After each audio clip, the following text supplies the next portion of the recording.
Hello and welcome to Kerbal Space Program.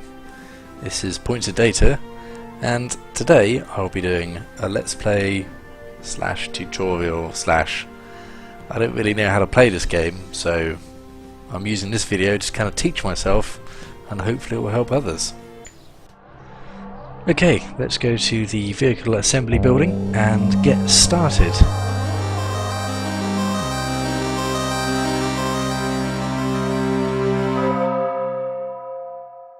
Now, I would tell you what everything is,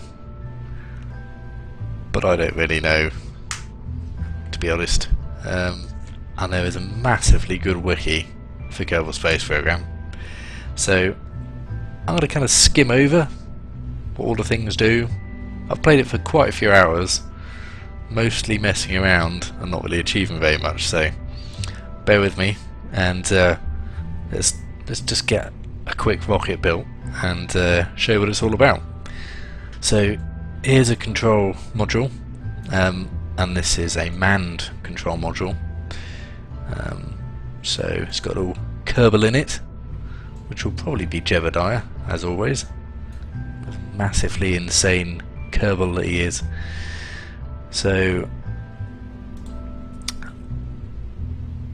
we've got a control module slash pod, and we're going to need some fuel and an engine to get it up into the air, and then some parachutes to bring it back safely to Earth, because we're not going to achieve orbit at this rate. So I'm just going to whack some fuel on. Now I'm literally building the most basic rocket I can, really. There's nothing really fancy about this at all, although I am going to, from experience I've learned that if you only have one parachute on this rocket, it will destroy the engine when it hits the ground. So I'm going to avoid that by adding more parachutes on more points. So, okay, the first thing is you'll see that this is kind of just sticking out at a funny angle, which I don't really want, because the green points on this are where you can attach various objects easily, like parachutes and other items. So pretty much any of these components will snap nicely to these green spheres. So I want to angle it up so I can put it on the top, and I don't just want one because it will become unbalanced and cause the rocket to flap around aimlessly as it descends and probably cause it damage when it lands. So I'm just going to change the symmetry mode from 1 to 3, because that gives me a nice load balance. So if I just click, on it goes. So now I'm going to add some parachutes, so I'm going to whack one on the top, and then hopefully, can I get on? Well, is it going to work? Yeah, it looks like it. Cool. So I've got my 4 parachutes on. That should do nicely. That'll be more than enough. I've kind of already created this, but I'm going to call it my first rocket. Marvellous. I'm going to go ahead and save that, and then I'm going to go to the launch pad. So here's my rocket. Like I said, this is going to be just a quick demonstration of launching my first rocket. So you got your nav ball here, gives you your various angles and directions, which way your rocket's facing. Also we'll have little icons on to show your periapsis and things like that. So, but we'll get onto that later in other videos. So this pod does have a reaction wheel, that means it can kind of stabilize itself slightly by using mass. So we're just going to activate the SAS for stabilization. Now on the left hand side you can see the throttle gauge. You use left shift and left control to change how much throttle you want to put down. So I'm going to do about 3/4 because there is such thing as drag in this game, so it'll become more important later. And you'll see G-force on the other side, and you'll also see, quite importantly, you'll see surface speed in meters per second. One thing I didn't do is change the staging sequence. So you'll notice that I've got an engine and parachutes, and they're down here as well, so you can see those listed. And at the moment, if I press spacebar, it'll launch the rocket under 3/4 thrust, 2/3 thrust, and launch the parachutes at the same time, and I'm guessing that's going to end badly.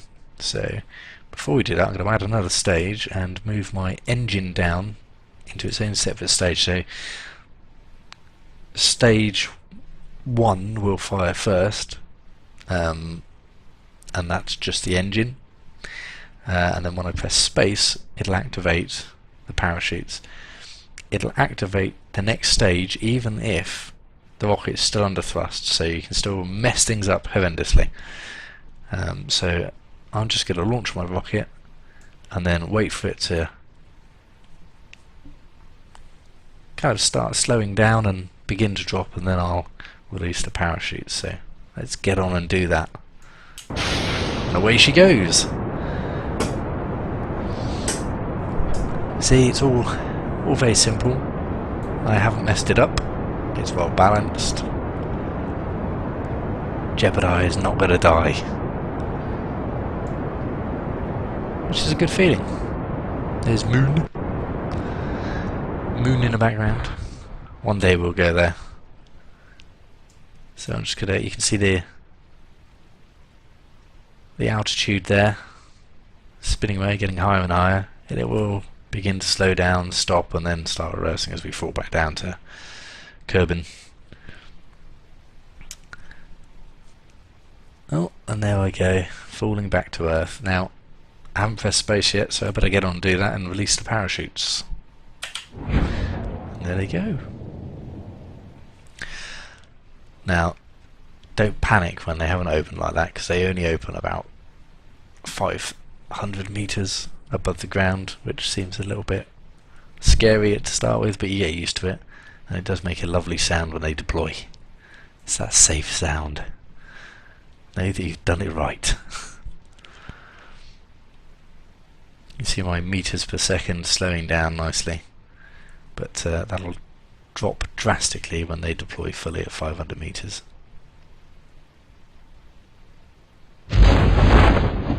Ish. 500 meters ish. And there you go, you see I've dropped down to 5.7 meters per second, which is more than safe enough. The only danger really is if you land on a slope, and basically the rocket will fall over and can cause damage, which is a pain, but you know, you can do various things later on to kind of mitigate that. We can warp time a little bit, but you've got to be careful because the physics engine can go a little bit awry and cause problems, so be careful when you do that. So hopefully we'll land okay. Oh, we're okay, that's fine. Jebediah is safe yet again. So we've made it, and that's it. That's pretty much my first little rocket that I tend to use when I'm doing my messing around and just getting a feel for the game again. So I hope you've enjoyed this video as a little taster to Kerbal, and in the next video I'll explain a little bit more about all of the interfaces and the buttons and all of the numbers that come with Kerbal Space Program, and you'll learn to love them and not fear them. So I've been Points of Data. I hope you've enjoyed yourself, and I'll catch you next time.